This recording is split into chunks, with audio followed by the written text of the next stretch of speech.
Hello, everyone. Welcome back to the Godel Pod, episode 15. We're at already. It feels crazy to say that. My second appearance here. I'm Joshua Morgan. I'm a client director here at Godel Technologies. Been here for almost 2 years now, which feels again crazy to say, but what a whirlwind 2 years it's been. Really pleased to be joined by our guest today, Kevin Goldsmith, CTO at DistroKid. Kevin, how are you? I'm doing great. I'm super pleased to be here. It's great to join. Thanks, Joshua. Look, it's great. It's great to have you. I think I've heard your name referenced a couple times by people at Godel, but I suppose for the people that are joining us today and don't necessarily know who you are or what you're about, it'd be great if you could just do a quick introduction on yourself. Sure. As you said, I am currently the Chief Technology Officer at DistroKid. We're the digital music distributor, currently the world's largest. Before I was here, I was the CTO of Anaconda, the data science and Python platform company. I've been CTO at a few other companies, Onfido in the UK, Avo in the US prior to that. But I first got involved with Godel when I was a VP at Spotify in Stockholm. So that's when I met Neil, the CEO of Godel, and worked with Godel, but also with some of Godel's customers. Before that, I was at Adobe. I was a director at Adobe for 9 years. I was 8 years at Microsoft and some other places before that, IBM, Silicon Graphics back in the day. Perfect. I think you touched really well on your history there. I suppose more specifically, if you look at the roles that you've had in all of those businesses, from Microsoft to Spotify to where you are now, DistroKid, you've gone from a number of roles. Started off as a data engineer, computer scientist, engineering manager, all the way to being CTOs of these businesses, and even today, being almost an advisor and a speaker in certain roles. What's that journey been like?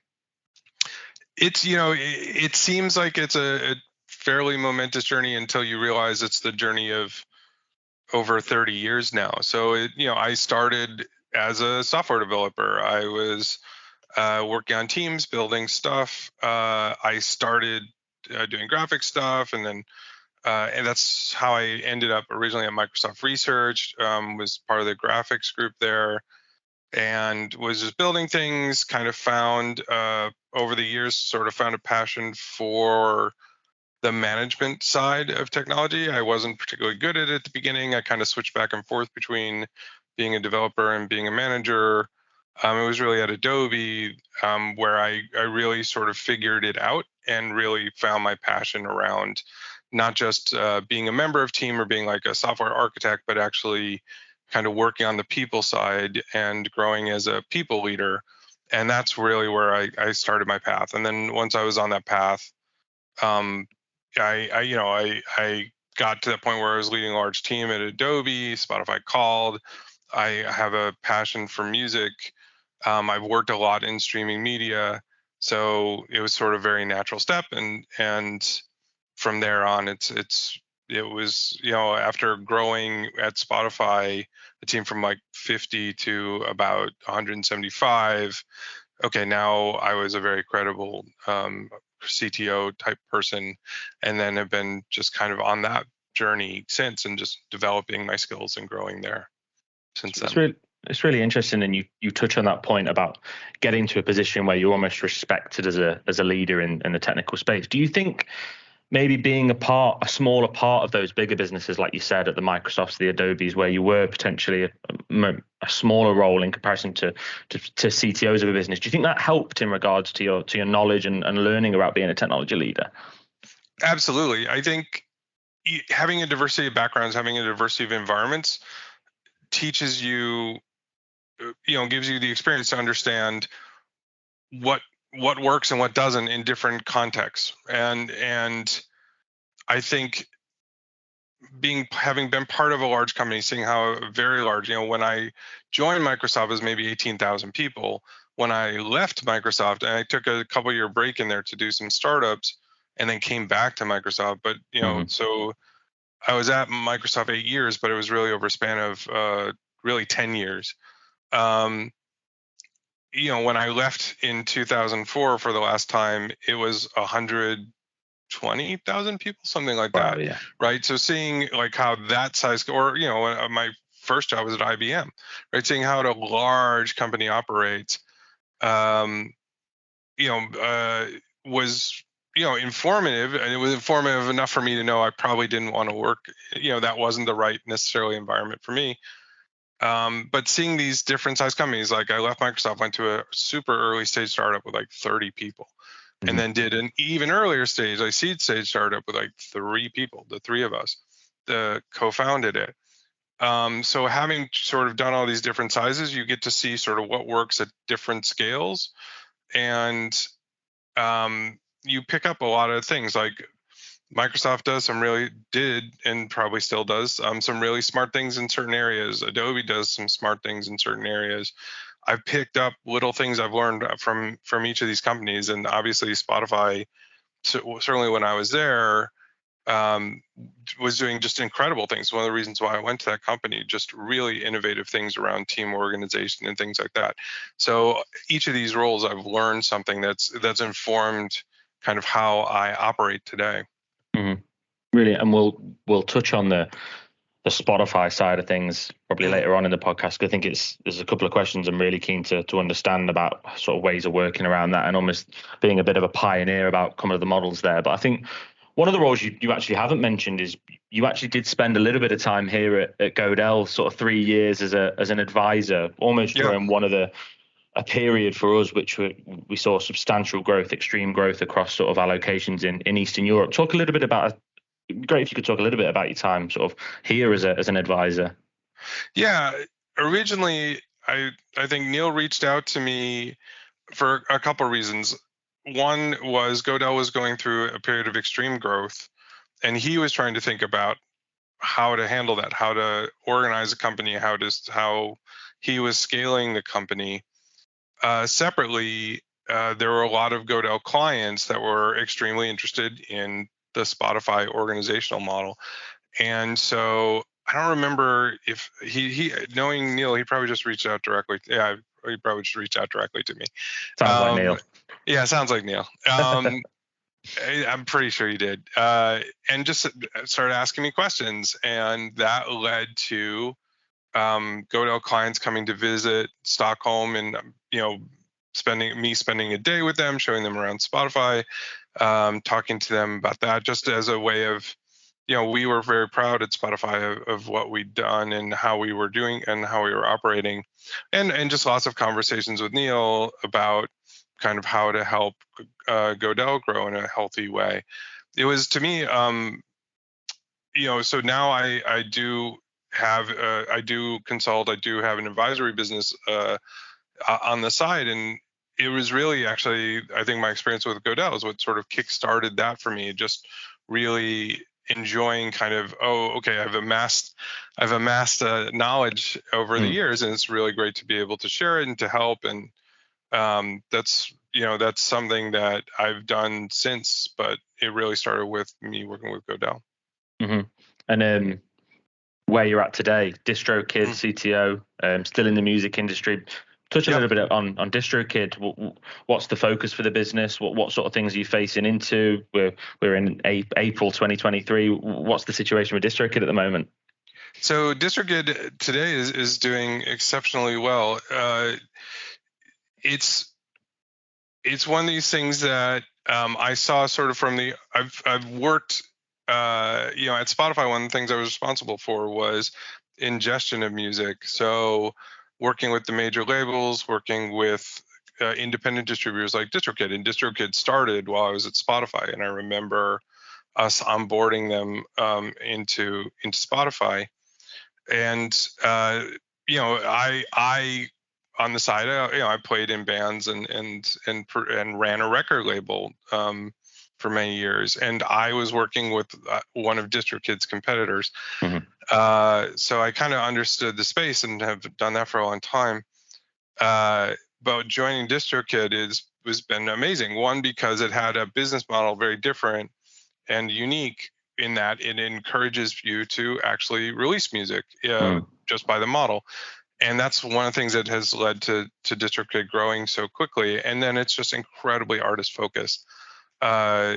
We are very consumed with how to make it easier for artists to release their music and to help their music sound better, to help them build careers. And that's, for me, it's incredibly rewarding. I've been lucky to have been part of a lot of different things that have helped people, but this is something where you can directly see kind of artists, release their music, grow an audience, actually, some turn professional on our platform, which is really sweet.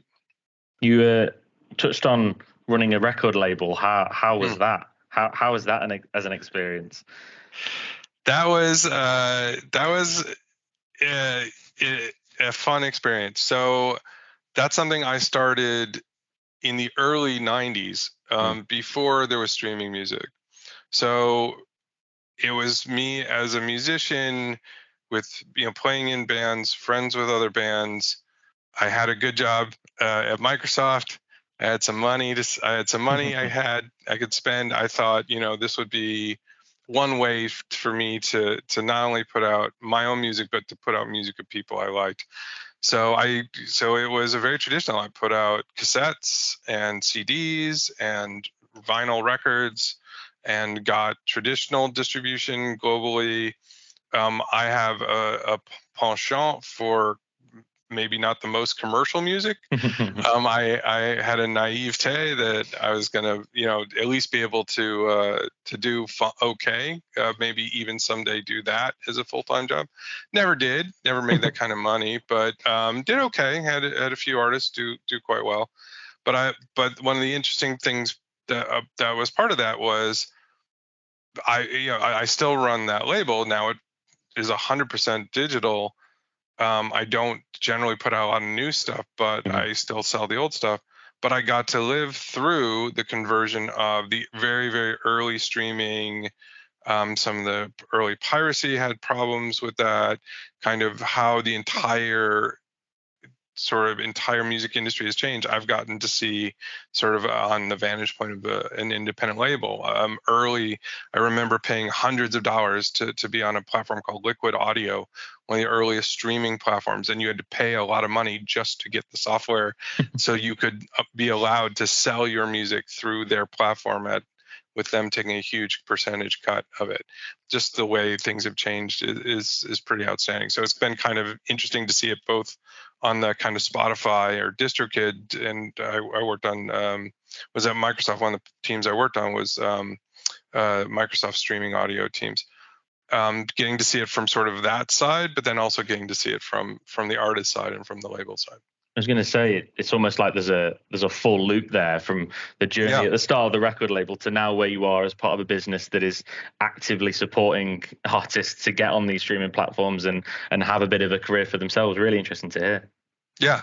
Well, I suppose look, really interesting to hear sort of the background of where you've come from and almost where you're currently up to now. We touched on it earlier about your time at Spotify, and I think people that work in tech, maybe more tech leadership to be more specific, they hear a lot about this Spotify model of forming and leading teams. Now, we know that you're almost a bit of a pioneer and an advocate for this sort of model. I suppose what would be really useful is if you could just touch on that a little bit, a bit about your time at Spotify, a bit about how you went about forming and leading these teams and maybe the success that came behind that. Sure. So I want to be very clear because there has been confusion. I did not create the Spotify model. No, I know. Not that you implied it, but people have thought because I've talked about it that I did, but I didn't. I joined the company in spring of 2013. The Spotify white paper that described the original Spotify model was published in, I think, the fall, November of 2012.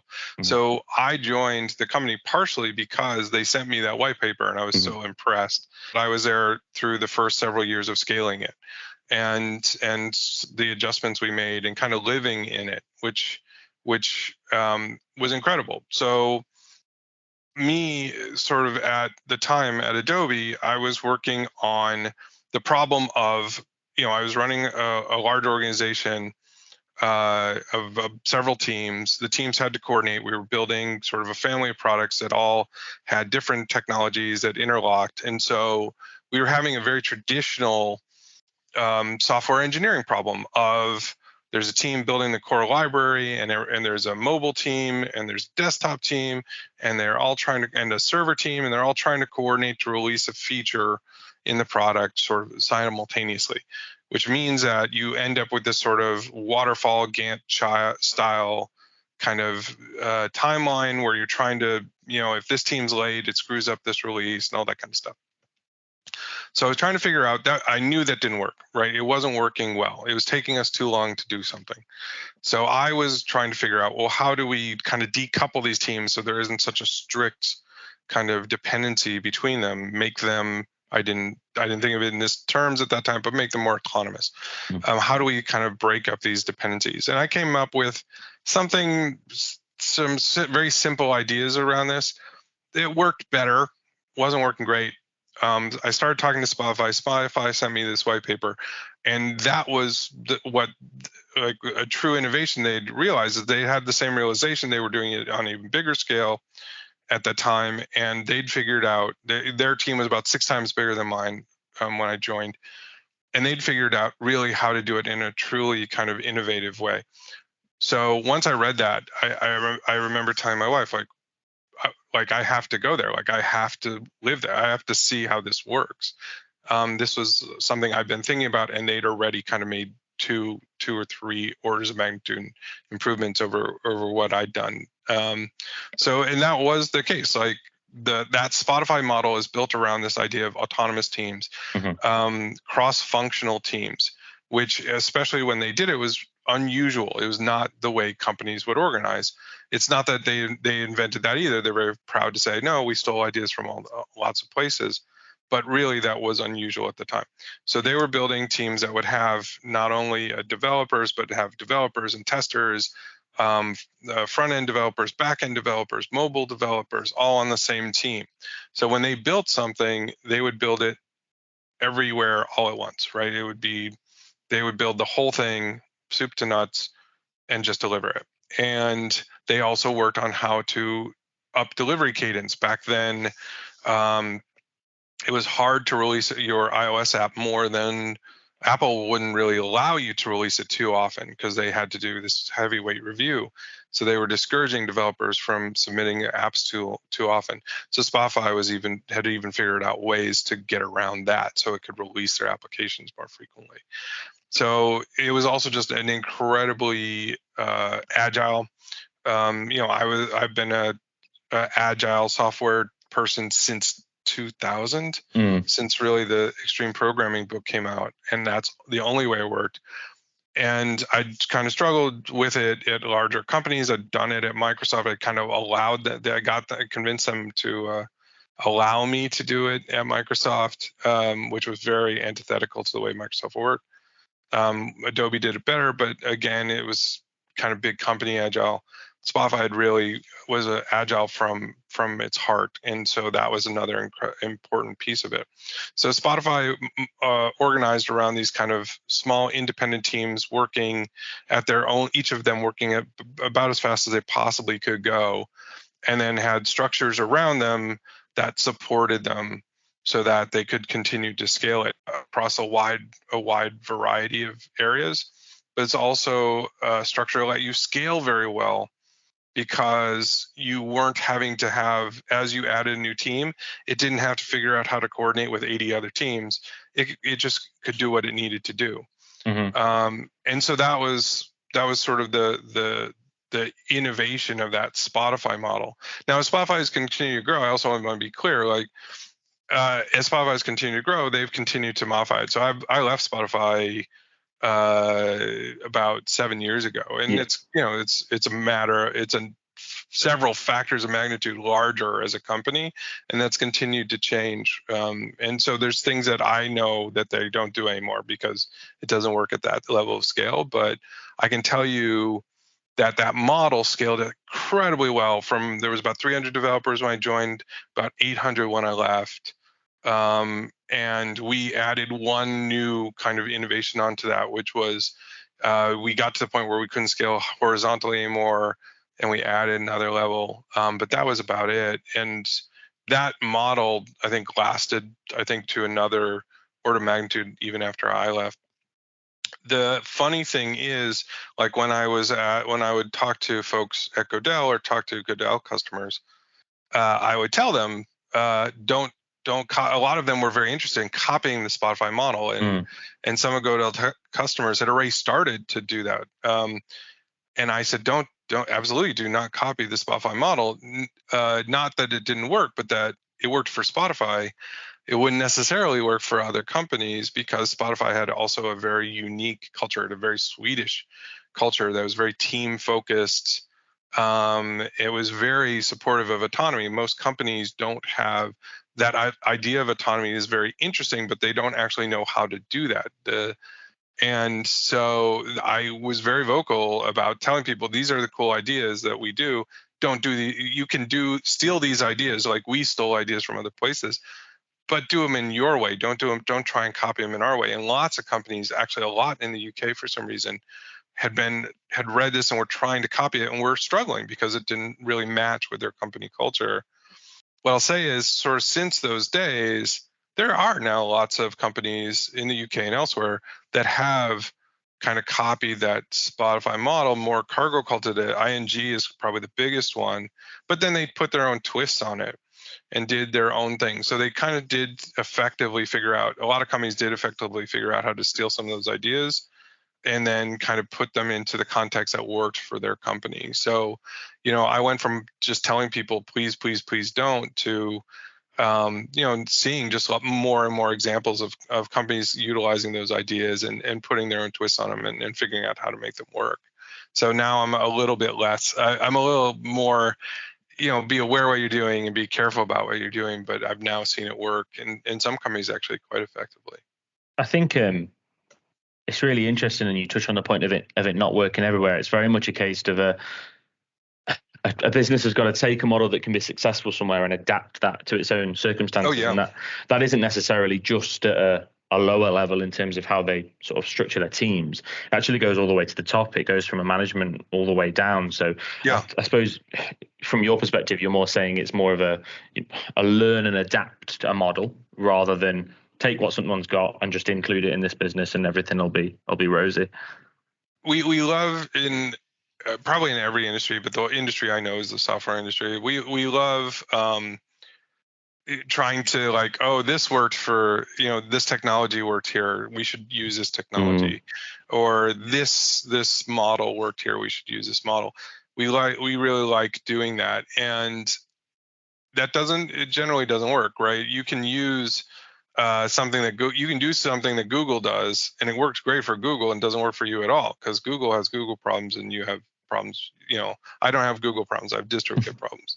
And but I think the more mature companies, or kind of the more mature leaders, say, oh, well, that's an interesting idea that Google did this. Why did they do that?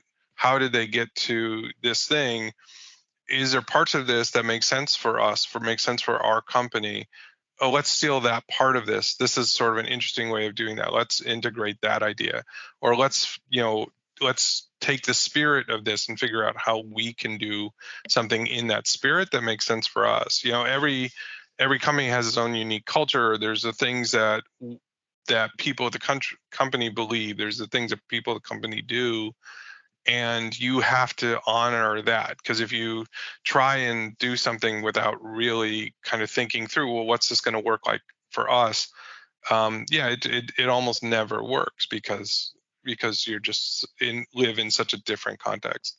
And you sit here now, moving away from Spotify, as you said, Sure. 7 years ago, and you've been into a number of businesses, and as you said before, gone in as an advisor, a CTO, different roles. How much have you taken from that initial model and made it your own? Because you've spoken perfectly about other businesses need to do it, but I'm sure that you've done exactly that same thing. You've molded that exactly how you want it to look. What have you taken away and what have you added to those models? The idea, I think, there's a lot of I learned at Spotify. For me, it was almost sort of an MBA in organizational culture and organizational design uh, in quite a lot of things. And so there's ideas I've actually, the next the company I went to after Spotify was called Avo, is a legal marketplace company, and there they were kind of interested in Spotify, but I was very clear, like, we're not going to do this Spotify model. I'm not coming here to turn you into Spotify. But what I found was the ideas around autonomous teams, and we were also different. We were growing company, but at a different level of scale. So we took this autonomous teams idea, which is something that is one of the things that I absolutely carry with me and look for as a way of scaling teams. So in scaling companies, I think it's an incredibly effective way. So, but what that looks like in different teams is different. At Avo, we created something called journey teams that were built around user journeys and organized that way, and didn't have these tribes because we weren't, tribes at Spotify were anywhere between 50 and 150 people. The entire engineering team was 150 people at Avo. So what we did was create smaller teams that were more dynamic to service the needs of the business. Were organized around user journey, so it worked slightly differently, but it had some of those same kernels of how we organized. From there to Onfido. So I was at Onfido in London, and we did something again similar. We moved towards more autonomous team model, because same thing, a scaling company, but the way it worked there was very different. The way we're doing things at DistroKid, similar idea, moving towards a more autonomous team model, but in a way that's kind of very uniquely us, because we're a very different kind of company than any of those companies. So there's these core ideas around, for me, I think it's this idea of how do we decouple hard dependencies between teams. And there's lots of different ways to do that. That's one of the things that I carry with me to every company. There's lots of things around agility and how do you build kind of scaling agile, which is different. Organization is tied into that, but they're really different things. Like, how do you scale agile processes across larger groups, things like that, that I carry with me, and they'll look different in every company, but there's some core things that underlie those things that are informed me. One thing I really like that you touched on there is about big scaling businesses. We're seeing so many companies, not just in the UK, I'm sure it's happening in the US as well, that have scaled so significantly over the course of the last 2 years, maybe off the back of a bit of success during COVID, and now layoffs on top of layoffs. And these businesses are almost panicking at that point and scaling back. One thing I was keen to ask you is, when you're going to these businesses that are looking to scale pretty significantly over a short period of time, how do you make a success out of that? How do you get a business to a position where it isn't in panic mode at this point? Now, I know that's a question that is easier idolized rather than answered, but what's the success behind sort of onboarding and scaling up these businesses? It's I haven't had to do it this time around, but certainly, I shut down an entire company in the .com explosion of 2000. Mm-hmm. So actually 2 companies. So, I do have experience with it. The trick of it is, and it's hard, having been inside multiple scale ups, right? I can say, one of the kind of companies that usually try and hire me are companies that are scaling, because I have a lot of experience scaling and growing companies. The mistakes I often see, or companies I advise, because I advise a lot of companies as well. The mistakes I often see is, this kind of forgetting how this whole thing works, right? Our industry, like most industries, is cyclic. We've seen this now happen several times, of boom and bust, boom and bust. But especially we tend to be kind of a young industry, and we have lots of young kind of first-time founders who don't have a lot of experience in this. And what happens? We have a lot of money. We have free money, kind of endlessly available. We have a strong tech especially has a strong belief, especially because of venture capital or growth PE, towards this like grow big fast, right? And so that's what companies do. They take in as much money as they can. They grow as quickly as they can with the intent of being the winner. And sometimes it works. That was Spotify. That worked great for Spotify. That worked for Google. That worked for Amazon. There's plenty of companies that's worked for, but way more it hasn't. And so when I'm in a company, usually what I try and do is, at least from my perspective, working with the CFO, I make sure we try and, we may be growing quickly, but I'm always trying to make sure that our growth tracks, a growth in team tracks against growth of the company, growth in revenue. And so, that way we don't get too far ahead. It doesn't mean that when times get bad, there's not, sometimes you maybe have gotten a little bit too far ahead of your own revenue growth, or you've been growing right at your revenue growth and revenue cuts because of economic situation. So it doesn't mean you can completely avoid it, but what I've really seen go poorly is companies grow so fast. Like, oh, we have all this money, we got to hire a bunch of people so we can have the people to make our revenue grow, and then our revenue will grow, and then we'll hire more people, or we'll just raise more money. And then that game works until it doesn't, and when it doesn't, it tends to fail fairly spectacularly. And on that onboarding piece and scaling up, how's the shift been with this hybrid world we're now part of? COVID has shifted technology even more than we actually thought was possible. And look, technology changes every day, but now that we're in a hybrid world, everything seems to shift overnight. How do you think that's become more difficult in this hybrid world in terms of scaling teams and bringing people on? There's so prior to COVID, I'd led distributed teams, right? So at Spotify, for example, or Adobe, my team was in Seattle, my team was in San Francisco, my team was in Minnesota. I had individuals in Oregon and Virginia and all over the place. So, we were a company that was pretty good with distributed teams, but people were generally working out of offices. And at Spotify, my team was in Boston and New York and Stockholm and Gothenburg. So I was kind of used to that model. To a fully distributed people sitting in their houses team really was until COVID, like most of us, right? So that was a very new experience for me. What I'll tell you, I learned there's things I love about it. And since then, I like DistroKid is fully distributed. We have no offices. Anaconda, when I joined it, was fully distributed. We had offices, had gotten rid of them.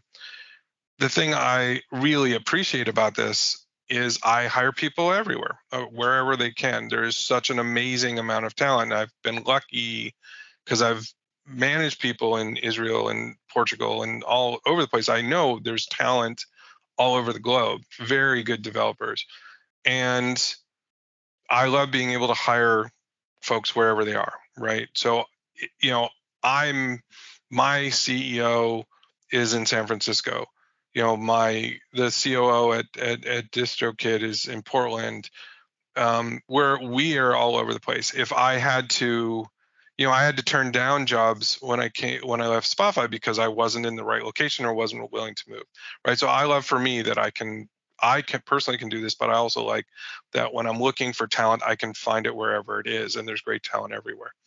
That part I very much appreciate. The onboarding is harder. It is just like realistically, it is harder. It is not the same. And we learned lots of stuff over COVID to make it so that, we play games together over Zoom, or we do other things or whatever.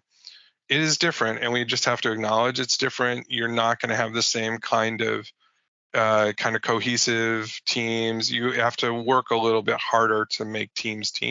Mm-hmm. That said, it's not impossible, but you just have to acknowledge it's different. The benefits you get from being fully distributed and having all this access to talent, and essentially now, like since COVID, like I've been in companies that essentially operate 24 hours, not because we're putting a team in Singapore and we're putting a team in India. It's because we have people in every time zone. So I don't have to like set up on-call schedules where people have to wake up in the middle of the night. There's somebody that's always up and working. The bad part is we have to do more asynchronously. We have to assume that somebody can't attend a meeting, things like that. We're now starting to do more where we bring teams together for little periods of time, kind of build up that camaraderie before they all go back to home, and then kind of work from there, and just trying to figure out the right cadence of bringing those teams together. That is something that I did with larger distributed teams, but that's something that companies I know that were fully remote used to do even pre-COVID. Yeah, I think it's interesting as well because the context of Godel as a business and looking where our engineering talent is and the conversations we have with businesses based in the UK, we've probably noticed it as well, that the businesses are a lot more receptive now to working with a software provider that has the talent based in Eastern Europe. And it probably comes really hand in hand with what you said there about opening up your talent pool, understanding that the best people aren't just based around the corner to where your offices is, and understanding that if you open your horizons as a business, not necessarily just with a partner like Godel, but also, as you said, with those talent pools or resources that sit as part of the internal teams, you're opening your growth and sort of streams as where you can take the business to another level, really. Yeah, absolutely. And I think, earlier in the industry, there were good universities in the UK, good technical universities in the US, maybe in India, but it wasn't really understood. Like it didn't, we didn't believe that some of the other countries were producing talent at that same level. That's definitely no longer the case. Like there's amazing talent, and the internet's absolutely helps with that as well. There's amazing talent in Poland. There's amazing talent just all over now. It's really different. I think, conscious of time, we've got around sort of 10 minutes left or so. Moving on to what's next then. As we've touched on tech progressing and new advancements. We see everything. We see things in the news every day. I think the biggest thing at the moment is AI and ChatGPT.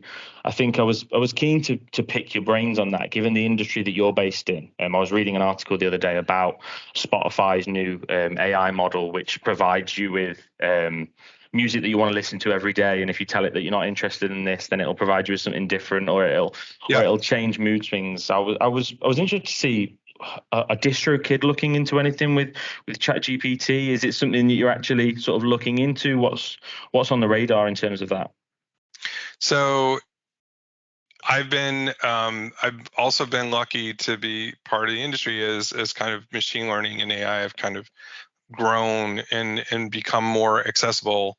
So I've worked at machine learning companies, I've worked at AI companies. So I'm very interested and I'm very aware of kind of that. And we are absolutely paying a lot of attention to this. We are absolutely thinking about how we can use AI and machine learning on to help improve experience for our customers, help make them more prolific, help make what they do better, help them grow their careers. We're absolutely looking at that a lot. So the head of product at DistroKid is somebody I worked with at Spotify, and was one of the people. Spotify's kind of had been doing machine learning generated recommendations for a while, but if you really think of kind of the thing that kind of kickstarted the company around this space, it was really, if you think of Discover Weekly or Release Radar, those kind of now your daily mixes, that came from this product manager, that's the head of our product, Matt Ogle. So he was really the one that pioneered that stuff. So both of us come out of that world, and we're both really interested in figuring out how to use it effectively. Mm-hmm. I think it's interesting not just for what we can do for our customers, because we were going to figure that out anyway. The Of new course. large language models, especially ChatGPT, are interesting not for me as a CTO, not just in how we can use it in the products, but also how we can use it to actually improve and make our teams more efficient. So that I've actually been spending quite a bit of time with as well. So not only just the like Copilot and those kind of code generation techniques, but what else can we do to improve our customer service, to improve our SEO, all those kinds of things. I think that this is, I don't want to overstate it, because new cool technologies come out all the time. Mm-hmm. Large language models are like it's a massive step forward in usability and accessibility of machine learning, but they themselves are just cool things, cool models that were trained on a lot of language. Yeah. They're a not revolutionary step, they're an evolutionary step of what array existed. The real revolution was making it just so accessible for normal people that they now get to see the potential here.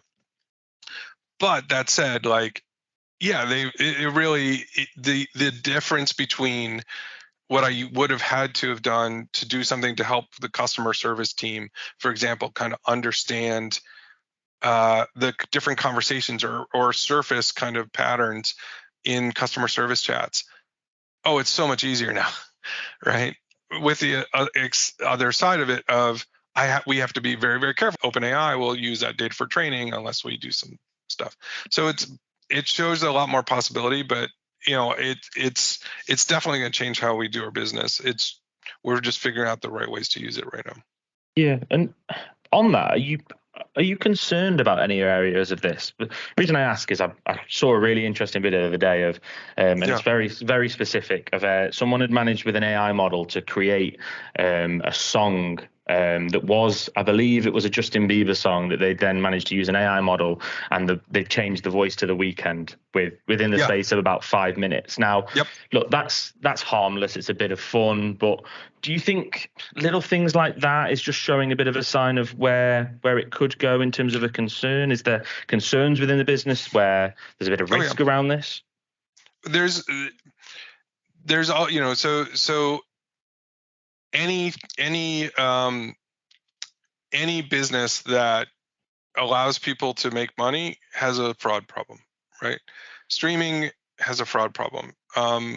At Spotify, when I was at Spotify, one of the things we were constantly doing is finding people who had uploaded copyrighted music as their own, or people who were flooding Spotify with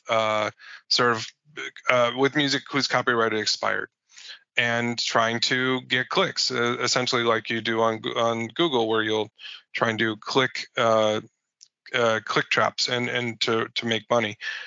So we have to deal with that as a distributor, working with Spotify and Apple Music and Deezer and all these other companies, because we're essentially the first line of defense. What we want to make sure is that we're not enabling fraud at scale. So that is an area that we do data science on now. That's one of the things that we were already doing data science when I joined the company, is looking for fraudsters. It's very similar to when I was in fintech. Some of the things we had to do there, same kind of problem. There's money to be made, so people are going to try and figure out how to cheat the system to make money. So that this new technology, absolutely a problem for that on one level, because there's nothing. The law here is very open because it's so new. So if I stole The Weeknd's voice or Bieber's voice or whoever's voice, put it on one of my tracks, but their music was an original composition, okay, is that copyright infringement? That's right now unsettled law. So that's something we're being very aware of and being very careful about.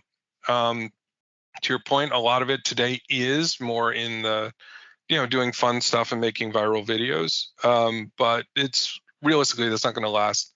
It's not going to take, it's not that many more steps. I think the other thing we're also very aware of is kind of AI or machine generated music and kind of flooding services. This is already a challenge because there are people that are generating 60 minutes of white noise and uploading it, and people listen to it, and the major labels don't like it, but people are listening to it. So this is something that we kind of, as somebody that's supporting the artist, but also somebody that has to work with the streaming providers, we're sort of having to negotiate this a little bit.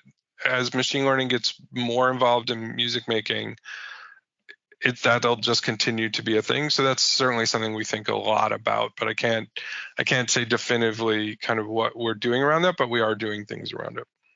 Yeah, of course. Look, it's really interesting, and I could sit and listen all day about these new models and almost your past and where you've come from. I think we've got a couple minutes left. I think one question I'd be really keen to leave you on is sort of a leading question. What if you could give one piece of advice to technology leaders out there that are looking to potentially end up in your sort of position? They're starting off small and they want to get to these high heights. What would that one piece of advice be?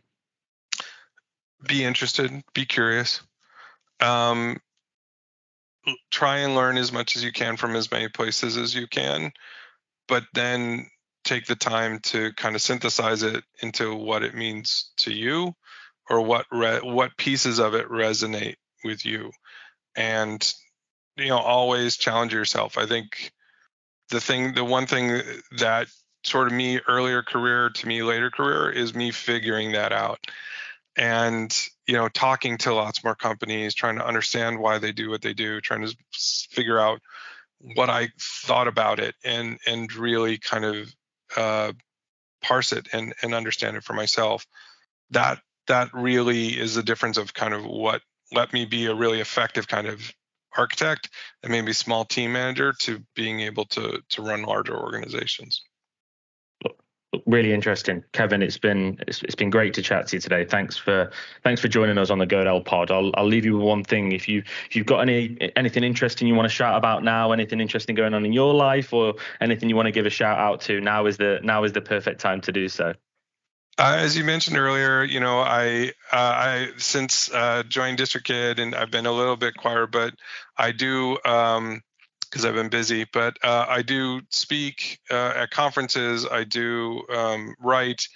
The easiest place to find sort of either talks I'm giving at different conferences I speak around the world, or sort of my latest kind of thoughts generally around kind of management and leadership are on my website, kevingoldsmith.com.